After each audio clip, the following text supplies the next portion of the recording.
நாடாளுமன்ற தேர்தலுக்கான அதிமுகவின் தேர்தல் அறிக்கையை அக்கட்சியின் பொதுச் செயலாளர் எடப்பாடி பழனிசாமி வெளியிட்டுள்ளார்.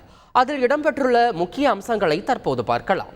விவசாயிகளுக்கு மாத ஓய்வூதியமாக 5,000 ரூபாய் வழங்கவும், ஏழை குடும்ப தலைவிகளுக்கு மகளிர் உரிமை தொகை 3,000 ரூபாய் வழங்கவும், முதல்வரின் ஒப்புதலோடு ஆளுநரை நியமிக்கவும் வலியுறுத்துவோம் என அறிக்கையில் தெரிவிக்கப்பட்டுள்ளது.